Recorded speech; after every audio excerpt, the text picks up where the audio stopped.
आओ पहले।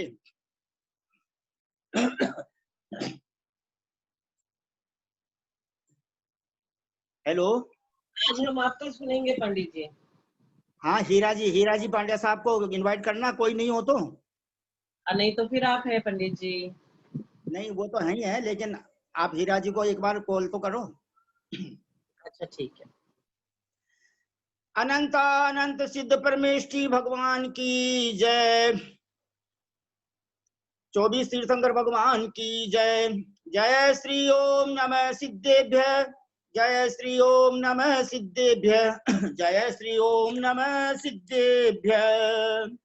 नमो अरहंताणम, नमो सिद्धाणम, नमो आयरियाणम, नमो उवज्जायाणम, नमो लोये सब साहूणम। थे ज्ञान सागर गुरु मम प्राण प्यारे, थे पूज्य साधु गण से बुध मुख्य न्यारे।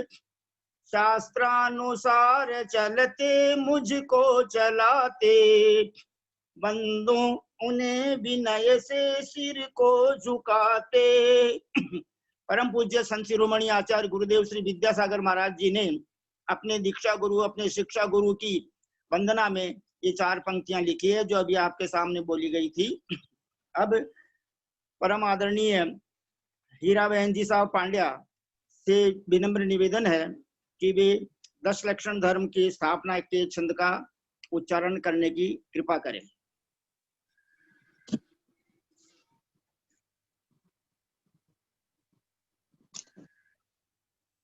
उत्तम क्षमा जव भाव है, सत्य शोच संयम तप त्याग उपाव है। आकिंचन ब्रह्मचर्य धर्म 10 सार है, गति दुख तिखाड़ी मुक्ति करतार है। आत्मा वो भी बोल दो ना, 2 पंक्ति। हूँ आत्मा हूँ आत्मा, आत्मा हूँ आत्मा हूँ आत्मा, मैं सकल ज्ञायक स्वभावी आत्मा, आत्मा हूँ आत्मा आत्मा। भावना अपनी का फल हम पा गए, हे प्रभु चरणों में तेरे आ गए, हे प्रभु शरणों में तेरे आ गए।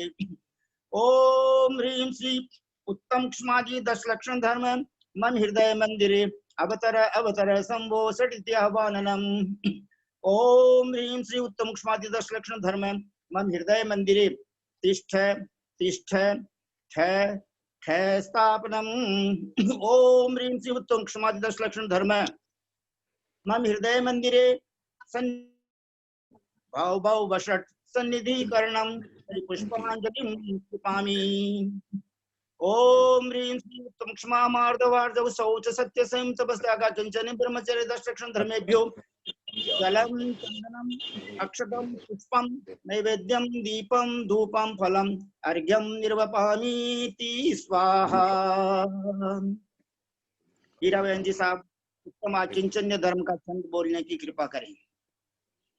आकिंचन धर्म की परिग्रह 24 वेद, परिग्रह 24 वेद, त्याग करे मुनि राज कृष्ण उच्छेद कृष्णा भाव उच्छेद, घटती जान घटाइए उत्तम आकिंचन गुण जानो, परिग्रह चिंता दुख ही मानो, आस तन कसी तन में साले, चाहे लंगोटी की दुख भाले, भाले न समता सुख कभी न, बिना मुनि मुद्रा धरे, धनी नगन पर तन नगन ठाड़े, सुर असुर पायन पर, घर माही कृष्णा जो घटावे, रुचि नहीं संसार सो, तो धन बुरा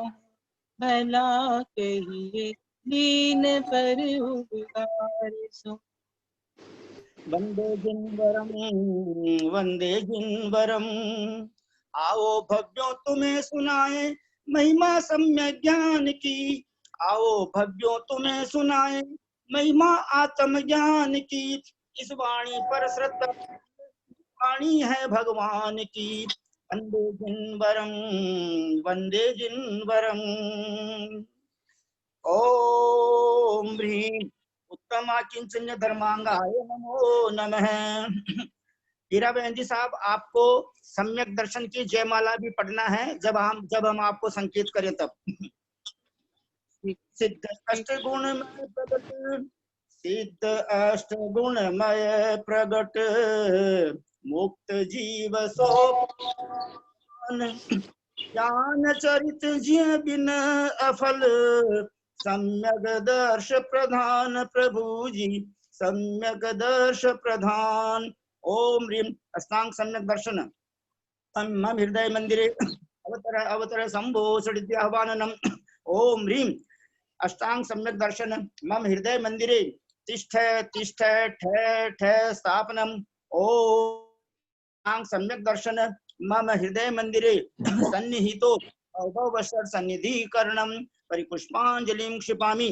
ओम ह्रीं निशंकित निकांक्षित निर्विचिकित्सित अमूढ़ दृष्टि उपगोवन स्थितिकरण वात्सल्य प्रभावना अष्टांग सम्यक दर्शनेभ्यो जलम चंदनम अक्षतम पुष्पम नैवेद्यम दीपम धूपम फलम अर्घ्यम निर्वपानीति स्वाहा। जयमाला पढ़ें प्लीज, सम्यक दर्शन की पूजा की जयमाला।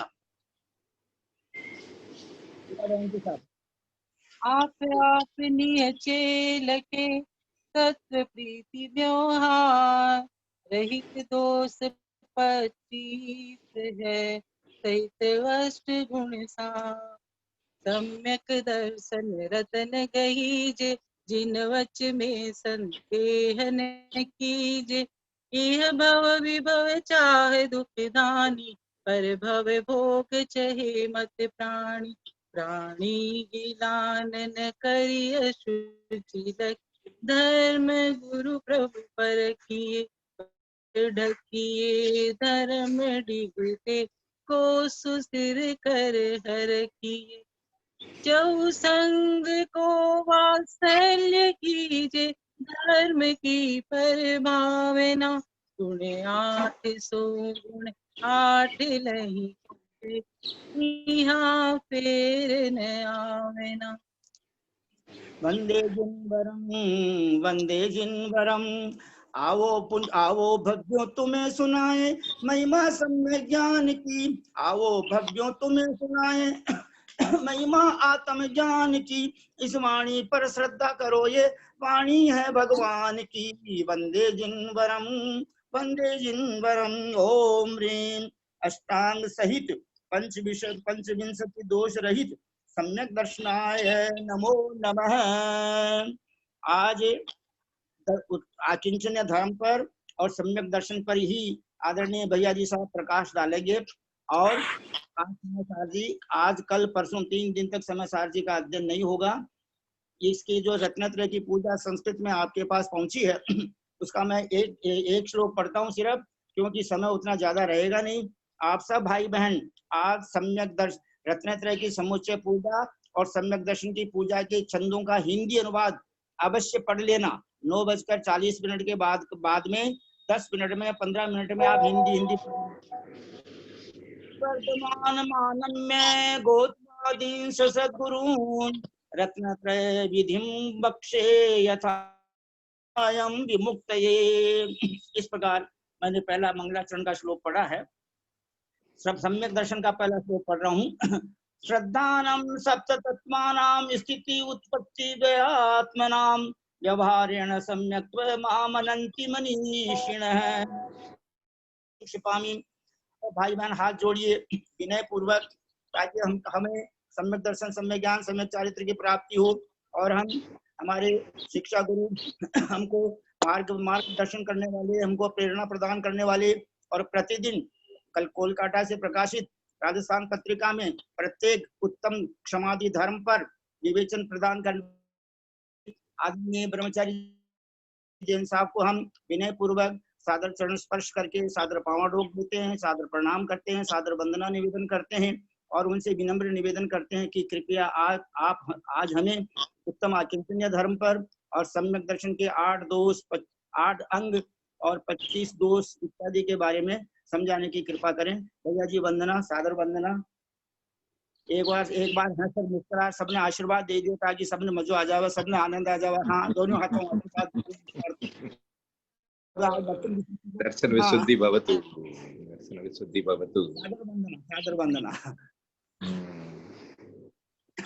मंगलम भगवान वीरो, मंगलम गौतमो गणी, मंगलम कुंद कुंदाद्यो जैन धर्मोस्तु मंगलम।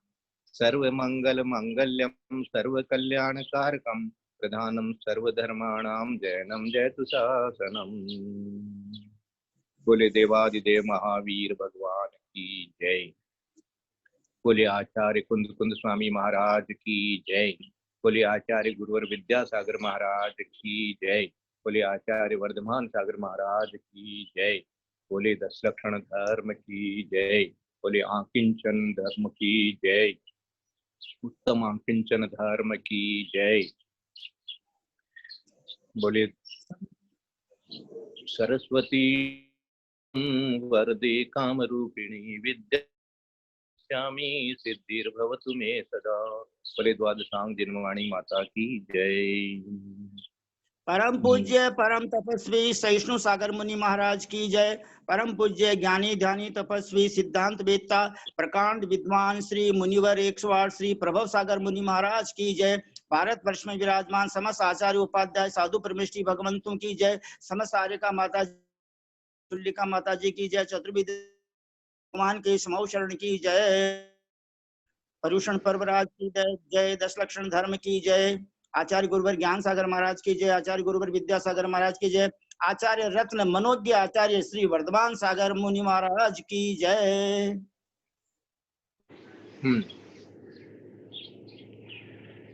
उत्तम आकिंचन्य, आकिंचन्य ब्रह्मचर्य धर्म 10 सार है। अब हम लोग धर्म के सार की तरफ पहुंच गए हैं। भाव क्या है? ज्ञान में जाना और उन भावों को प्राप्त करने के लिए क्या उपाय है वो भी जान लिया। अब इसका सार क्या है? तो ये 2 सार है। आकिंचन ब्रह्मचर्य धर्म 10 सार है। सार क्या निकलेगा? इतना मेहनत किया, इसका लाभ क्या मिलेगा? मिलेगा क्या ये बताओ हमको।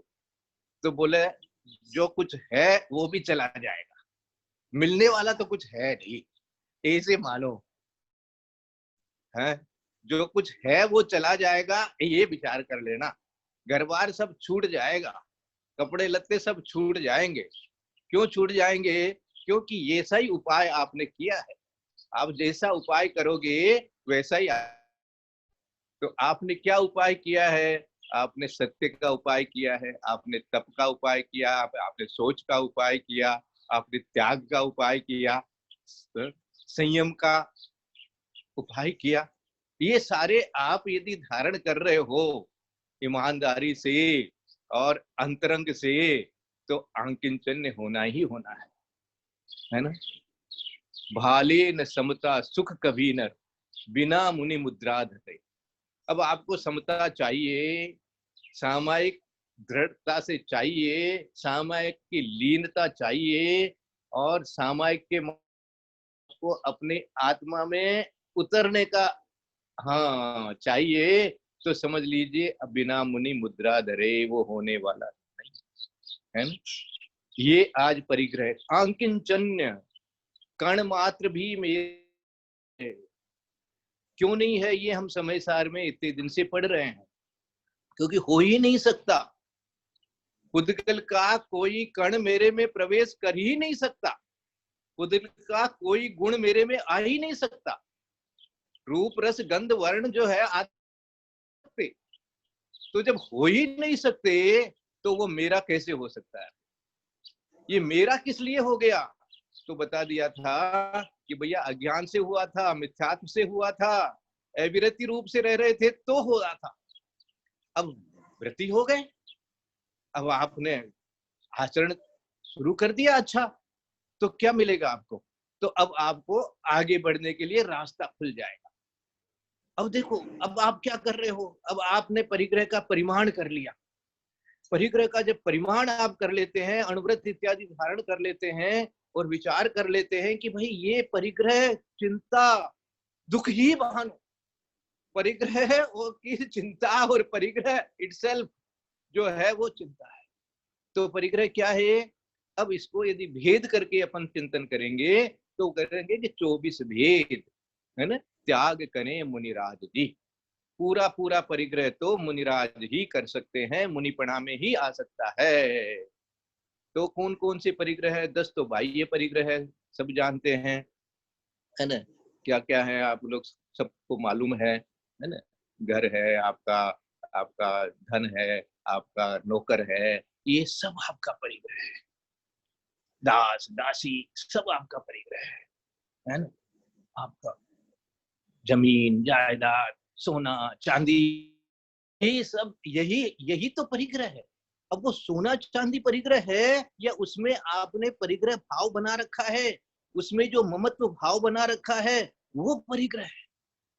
इसलिए जब अंतरंग परिग्रह की बात कहेंगे तो सबसे पहले परिग्रह क्या है तुम्हारे साथ? तुम्हारे साथ तो मिथ्यात्व नाम का परिग्रह है। तुम उसको साथ लेके जाते नहीं हो, है? अपने साथ लेके नहीं जाते हो, लेकिन फिर भी जहां जाते हो वहां कमरे में ताला लगा देते हो। तीर्थ स्थान में भी जाते हो तो कमरे में ताला लगा देते हो, वो कमरा मेरा हो गया। ट्रेन में जाते हो तो सीट मेरी हो गई, प्लेन में जाते हो तो सीट मेरी हो गई। जहां कहो तो क्या साथ लेके? आप ममत्व भाव साथ लेके गए थे, इसलिए आपके ये भाव आ रहा है ना। एक पेन पेंसिल भी आपको लिखने के लिए कोई दे देता है तो ये मेरी होगी। अब बताओ ये कहां से आया? ये मेरी हो गई, ये भाव कहां से आया? अब तुम जहां जाओगे, अब ये भाव यदि तुम्हारे साथ में 24 घंटा चल रहा है तो क्या होगा? तो आपका जीवन यहाँ का समाप्त भी हो जाएगा, शरीर आपका विलय भी हो जाएगा, तो भी ये भाव आपके साथ ही रहेगा। तो जहां रहोगे वहीं पर ममत्व पड़ा जो है वो आता रहेगा। ये ममत्व पड़े का त्याग करना ही आंकिंचन धर्म है। इसे मिथ्यात्व को परिग्रह बताया, मिथ्यात्व को परिग्रह बताया, मन इसी के ग्रह, यही ग्रह लगा हुआ है। ये और सारे कोई ग्रह जो है वो सब तो बाहर के हैं, अंदर में तो यह मिथ्यात्व का ही परिग्रह है सबसे बड़ा। अब ये कैसे निकले? तो ये निकालने के लिए ही आज हमने सम्यक दर्शन की पूजा की है। ये सम्यक दर्शन जिसको होगा, 8 अंग जिसको होगा, तो समझो ये मिथ्यात्व जाएगा। ये दोनों का बिल्कुल कनेक्शन है। आज सम्यक दर्शन की भी पूजा है तो आंकिंचन धर्म की भी पूजा है। अब आंकिंचन में आपने परिग्रह को सबसे पहले मिथ्यात्व परिग्रह के ऊपर चोट करना चाहते हो तो सम्यक दर्शन के 8 अंग को अच्छी तरह से रत्नकर्ण श्रावकाचार से पढ़ो। और रत्नकर्ण श्रावकाचार में एक एक अंग के बारे में अच्छी तरह से लिखा हुआ है और उनकी एक एक कथा भी लिखी हुई है, तो विचार कर लेना, है ना। सबसे पहले क्या होता है? सबसे पहले अपने को श्रद्धा करनी पड़ती है। श्रद्धा सबसे पहले करनी पड़ती है, निसंकित होकर के श्रद्धा करनी पड़ती है। अब आप यानी बहुत लोग क्या है, कुछ भी चाहे कुछ ना कुछ पूछते ही रहेंगे। अब पूछते रहोगे तो भैया कभी अपने आत्मा को अपना गुरु बना करके पूछना की कोशिश करो ना। दूसरों से कब तक पूछते रहोगे? आप स्वयं ध्यान में लग जाओ और आप पूछो बाहुबली भगवान क्या कर रहे थे 1 साल तक? वो अपने से ही पूछ रहे थे सारे प्रश्न, वो बाहर जा नहीं रहे थे। उनके अंदर में भी आपकी तरह से प्रश्न उठ, संसार क्या है, ये दुनिया क्या है, ये राजपाट क्या था, ये सारा क्या था, कुछ भी इस तरह का जो सारा कुछ तत्व के बारे में जानकारी करना है, वो सारा विकल्प जो है आपको आएगा। और आपको आएगा, और जैसे ही सम्यक दर्शन जिसको होगा तो उसको सारे उत्तर स्वयं मिलते जाएंगे, है ना।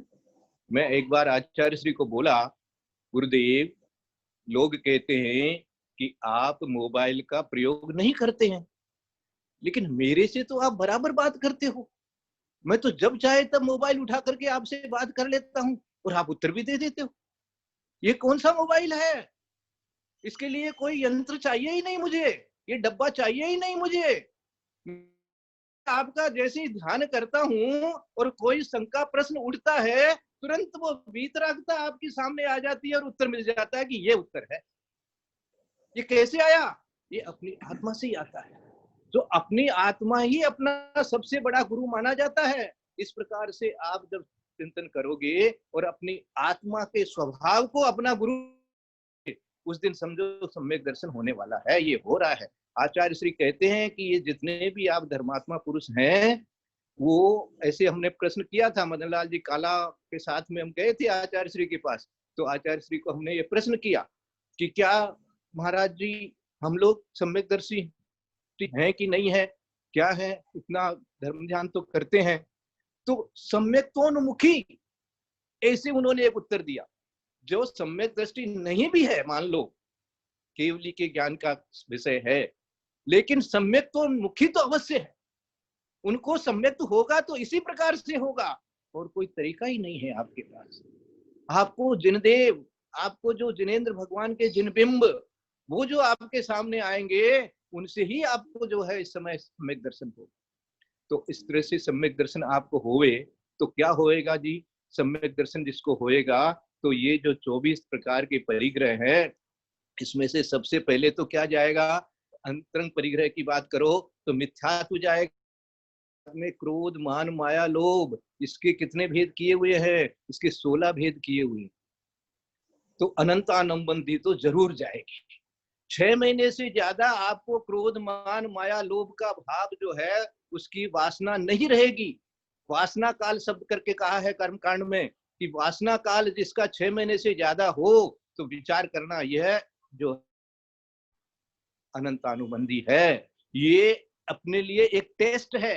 अपन इस तरह से भी अपना टेस्ट कर सकते हैं। सम्यक दर्शन के टेस्ट करने के लिए यह भी एक टेस्ट है कि क्या 6 महीने से ज्यादा तुम्हारे रह रही है, तुमने व्रत लिया है तो क्या 15 दिन से ज्यादा रह रही है तुम्हारे पास में इस तरह की वासना है, तो तुमको खुद को उत्तर मिलने लगेगा कि रहती है तो गड़बड़ है, और अब नहीं रह रही है तो देखो कितना अच्छा लग रहा है तेरे को। कोई बात आई गई तो 2-4 दिन से ज्यादा से रुकती ही नहीं है। 1-2 दिन कल की बात आज तक याद आ जाती है, आज की बात कल तक याद आ जाती है, परसों तक याद आ जाती है, तो उसके बाद में फिर उसके बारे में कोई विकल्प ही नहीं रहता है। ये किस लिए हो गया? इसलिए व्रत से हो गया, प्रत्याख्यान भी चला गया। तो ये कसाय के जितने भेद बताए गए हैं, ये सब आप विचार कर लेना।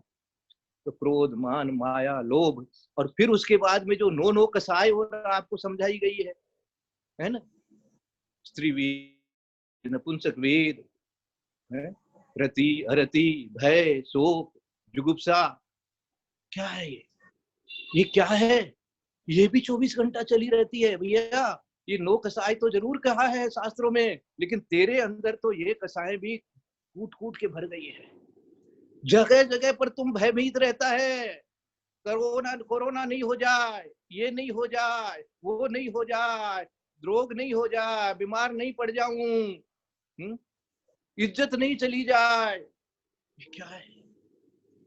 मेरा धन कोई नहीं ले लेवे, मेरे यहाँ कोई तकलीफ नहीं आ जाए, परिवार का कोई सदस्य बीमार नहीं हो जाए, ये क्या है? ये भय है और कुछ नहीं है ना? हाँ, आज तो सबने प्रूव कर दिया कि कोरोना से कम मरते हैं, कोरोना के भय से ज्यादा मरते हैं लोग। बात बोलो ऐसा। तो ये क्या है भाई? यही परिग्रह है। ये आपके पास में जितना क्रोध है वो उतना परिग्रह है, मान अहंकार वो परिग्रह है। इसको परिग्रह जानो आप कम से कम एक बार, वो साथ लेके जा रहे हो आप। एक दिन यहाँ कलकत्ता से बंबई गए थे, वो मेरे से जब बात कर रहे थे तो बीच में मेरे को रोके, बोले 1 मिनट रुको। वो अपने किसी कर्मचारी को ऐसा डांट रहे थे तो मैंने उनको कहा बाद में कि भाई साहब, आप यहाँ से वहां क्रोध लेके चले गए, हम तो जानते थे करते हैं, और वहां भी लेके चले गए क्रोध को। ये क्रोध ले लेके कहाँ कहाँ फिरते हो आप, ऐसा विचार करो। मैं कैसे लेके चला, मंदिर में लेके चले जाते हैं लोग, क्योंकि आपके अंदर में बैठा है वो। तो ये क्रोध बैठा है, भय बैठा है, रति अरति का भाव बैठा है, भगवान के सामने हाथ जोड़ रहे, नजर इधर हो रही है। ये क्या हुआ? ये रति अरति के भाव के कारण से हो जाता है। यही विचार करना है अपने को, इनको खोजना है साथ में। आज परिणामों में आज आप इन 9 कसायों को खोजने लग जाओगे तो आपको खुद को उत्तर मिलने लग जाएगा कि यार गड़बड़ मामला है। फिर उत्तर देना क्या कि कण मात्र भी मेरा नहीं है। इसमें मेरा क्या था? मेरा कुछ नहीं था। मेरे भाव थे। इस तरह के जो भाव हुए वो मेरा ज्ञान का परिणमन था, और इसमें उसका क्या था? कोई किसी ने कुछ कह भी दिया तो मेरा क्या बिगड़ गया? वो उसका भाव है, मेरा भाव है, मेरा भाव मेरे में है। इस तरह से अपने क्रोध को भी निसंकित अंग के माध्यम से जान सकते हैं, निकांक्षित अंग से जान सकते हैं। निकांक्षित अंग से अपन लोभ कसाय को पहचान लेंगे कि आकांक्षा क्यों हो रही है, ये लोभ कसाय है और कुछ नहीं है। इसी प्रकार से आपके जितने भी अंग है उसको आप अपनी क्रोध से मिलाइएगा, और उस क्रोध में अनंतानुबंधीपना है तो उसको तब चाहे सुराय तप के माध्यम से, आज ये नहीं खाऊंगा, आज मुझे ये भाव आया है, आज नमक का त्याग करूंगा, ऐसा भाव बना लीजिए। कोई भाव ऐसा सुबह के टाइम आ गया, 10 बजे पहले आ गया, तो उसी दिन कह दीजिए आज हरी नहीं खाऊंगा, आज तेल नहीं खाऊंगा। इस प्रकार का मन में उसके प्रति प्रायश्चित लेकर के और ऐसा भाव बनाइए कि ये गलती हो रही है। जो गलती लोभ के कारण से आपको जो इस तरह के भाव, ये चाहिए, ये चाहिए, ये चाहिए, ये भी हो जाए तो अच्छा, ये भी हो जाए तो अच्छा, ये क्या है?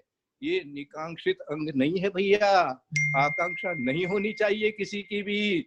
हाँ, मुझे ये मिल जाए, वो मिल जाए, सम्यक दर्शन तो है, लेकिन चाहना इतनी बढ़ी हुई है हर चीज के लिए, तो भैया विचार करना कहीं गड़बड़ तो नहीं है ना? देखिए इसी तरह से है ना, कहीं मुनि महाराज के पास जाने का मौका लग रहा है, मुनि महाराज की अवस्था देख करके आपको अनेक प्रकार के कोई ऐसे भाव आ गए, तो प्रथमान योग की वो सारी कहानियां याद कर लेना कि हाँ, उसने मुनिराज के बारे में ऐसा कह दिया था, मुनिराज को देख करके ऐसा सोच लिया था, तो उसके लिए कितने जन्मांतर तक उसको इस प्रकार की अवस्थाएं। प्रथमान योग याद कर लेना, आपको निर्वित संग पालन हो जाएगा। अमूर्त दृष्टि है, क्यों हम जाएंगे, क्यों हम अन्य देवता के पास जाएंगे, क्यों लोक मूढ़ता के चक्कर में पड़ेंगे? क्या मिलने वाला है, क्या हो जाएगा है? कोई जैसे अभी कई लोगों को मैंने देखा है, वो सती को मानेंगे ही, हमारे तो वो तो कुल देवती है, कुल देवी है, उसको हम मान रहे हैं, तो क्या है भाई? ये लोक मूढ़ता भी है, ये गड़बड़ है, इसको विचार करो। बहुत सारी चीजें ऐसी हम लोगों को समाज के कारण से करनी पड़ जाती है, तो वहां विचार कर लेना। अपने वीतराग भगवान के ऊपर यदि मैं निसंकित हूं, तो फिर मुझे क्या चाहिए? मुझे तो वीतराग, मैं तो वीतरागता की आराधना कर रहा हूं, तो जो वीतरागता की आराधना करेगा वो वीतराग के ही देव को पूजेगा, उसी के गुरु को पूजेगा, उसी प्रकार के शास्त्र पढ़ेगा। किसी भी शास्त्र में वीतरागता के अतिरिक्त हिंसा की कहीं बात मिलती है, राग द्वेष बढ़ाने की कोई बात मिलती है, चाहे वो कोई तरह का भी शास्त्र क्यों न हो, कोई तरह का भी टीवी चैनल क्यों न हो, उसके प्रति अपने को पीठ दिखा देनी है। ये अमूर्त दृष्टि है, पीठ दिखा दो। और उसके बाद में क्या करेंगे आप, है ना?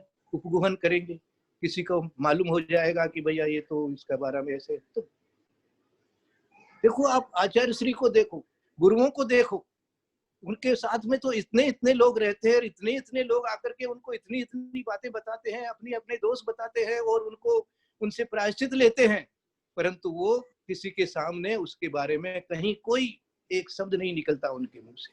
कितना बड़ा उपगोहन है। स्थितिकरण करो। आजकल बहुत जगह से मेरे पास में इस तरह के मैसेज आ रहे हैं कि ऐसी स्थिति हो जाए तो हम क्या करें, लोग बाग ऐसा करते हुए देखे जाते हैं तो हम क्या करें। अरे भाई, तुम क्या करोगे? तुम शिक्षा लो कि तुम ऐसा नहीं करो, तुमसे ऐसा नहीं हो जाए, तुमने भी अनंत बार ऐसा ही किया है, तुम भी इसी प्रकार के व्रत लिए थे तो तुम अपने लिए शिक्षा लो, और उनको यदि एकांत में तुम्हारे पास समझाने की शास्त्र का ज्ञान हो तो, और विनय के साथ में चर्चा करो। एक वाक्य मैं सुनाता हूँ, समय कितना है मुझे नहीं मालूम, लेकिन एक बार वीर सागर महाराज के सामने की बात बताते हैं, है ना। पंडित जी सुमेर सिंह जी जो थे दिवाकर, तो एक बार आचार्य श्री आए और चटाई को बिना देखे या बिना उठा करके नीचे से उन्होंने पीछे नहीं लगे, तो पंडित जी साहब जो थे वो भी महाराज को बिना नमोस्तु किए बैठ गए। तो आचार्य महाराज बोले पंडित जी आज हमसे कोई दोष हो गया क्या? वो समझ गए कि पंडित जी ने मुझे नमोस्तु नहीं किया सामने आके।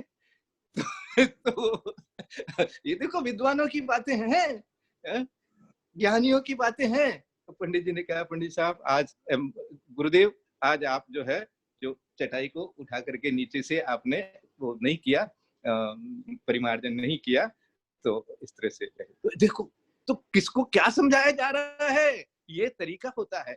इसी तरह से हम किसी को भी यदि कोई चीज कैसे भी यदि स्थितिकरण करना चाहते हैं तो उपगुहन पूर्वक स्थितिकरण करो, और खूब इस तरह से करो कि उसको भी हर्ष होवे, उससे हर्ष होवे, और उसके बाद में आपको क्या मिलेगा, वात्सल्य मिलेगा, प्रभावना होगी। तो कैसे प्रभावना होगी? प्रभावना के लिए गुरुदेव कहते हैं कि धर्म की अप्रभावना नहीं करना ही प्रभावना है। कोई मेरे से ऐसा काम नहीं हो जाए जो धर्म विरुद्ध हो, कोई मेरे से ऐसा वचन नहीं निकल जाए जो शास्त्र विरुद्ध हो, उससे अप्रभावना हो जाएगी। इस तरह से कोई भी काम इस तरह का मन प्रभावना तो करना ही चाहिए, लेकिन कहीं अप्रभावना किसी कारण से मेरे कारण से हो रही है तो उसको भी अपने आप को रोकना चाहिए। ये है असली प्रभावना। प्रभावना कब होती है? आप इस तरह, आज जैसे हीरा जी देखिए कितने मधुर स्वर में पूजा करते हैं। अब ये आपने तो बिना म्यूजिक के देखा है, हम लोग तो म्यूजिक के साथ में उनकी जो पूजा देखते हैं तो मन गदगद हो जाता है। ये क्या है? ये प्रभावना है, दूसरे लोग भी उससे प्रभावित होते हैं। मैं भी ऐसा सीखूं, मैं भी इस तरह का ज्ञान मेरे में भी रहे, मैं भी इस तरह का व्रत ले लूं। ये जो भावना है, दूसरे जो आपको देख के प्रभावित हो रहे हैं, आज आचार्य श्री को देख करके कितने लोग प्रभावित हो रहे हैं। देखो, कोई सबके पास जाकर के वो प्रवचन नहीं करते हैं, लेकिन दूर से देखने से ऐसे लोग बोलते हैं, बोले मान तो देखने से ही माँ को तुम हो चलो जाओ, मान तो देखने से ही माँ को तुम हो चलो जाओ, ऐसा बात बोलते हैं लोग। तो ये कैसे हो गया? यही प्रभावना है। इस तरह से अपने को 8 अंग के बारे में जानना, इसका छोटा सा एक आज उदाहरण जो है वो ज्ञान में कर लेना। जो दाहिना पैर है उसको उन्होंने निसंकित बताया है। निसंकित मानी शंका नहीं है तो दाहिना पैर आगे बढ़ेगा, कहीं उठाएंगे। और निकांक्षित होता है, जब एक पैर आगे बढ़ गया तो पीछे वाला पैर जो है वो अपने आप ही चलता है, इसलिए वो निकांक्षित होता है, उसमें कोई तरह की आकांक्षा नहीं रहती है। और उसके बाद में क्या है?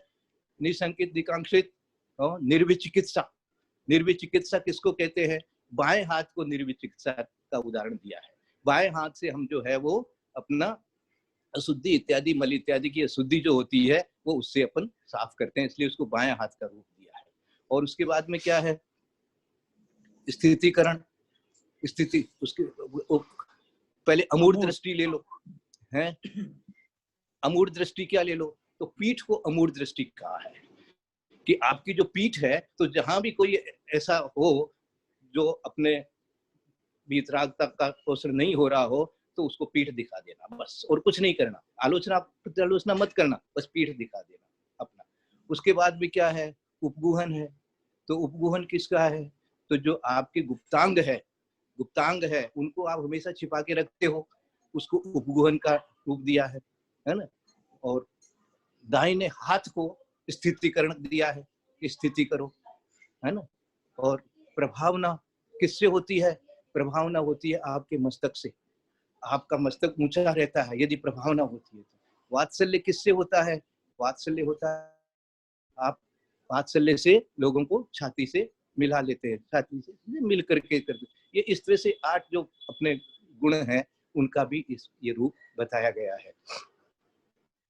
तो ये मैंने को अभय सागर महाराज से सीखा था। और भी जगह कोई दूसरे रूप से भी सिखाते हो तो मुझे नहीं मालूम है, लेकिन इस तरह से अपने को याद रखना कि इस तरह से हमारी स्थिति होनी चाहिए। ये आगे दिया इन्होंने, परिग्रह 24 भेद त्याग करे मुनिराजी, तृष्णा भाव उच्छेद घटती जान घटाइए। तृष्णा का भाव जो, तृष्णा बहुत खतरनाक चीज है। लोभ से भी ज्यादा तृष्णा का शब्द जो है वो बहुत खतरनाक है। तृष्णा मानी आपको उसके ऊपर में ऐसी स्थिति हो रखी है कि आप उसके बिना रह ही नहीं सकते, मर जाएंगे।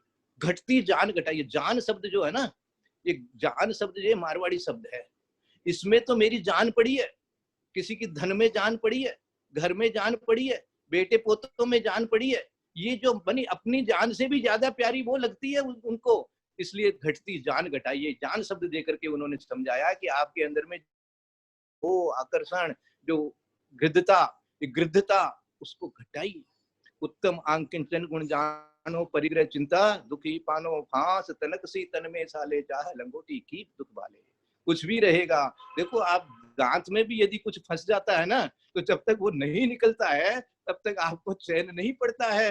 तो अब सोच लीजिए आपके पास जो कुछ भी रहेगा उसके लिए भी आपको जो है वो चिंता रहेगी। इसलिए भाले न समता सुख कभी नर बिना, मुनि मुद्रा धरे धरे नगन पर तन नगन ठाड़े सुर असुर पा।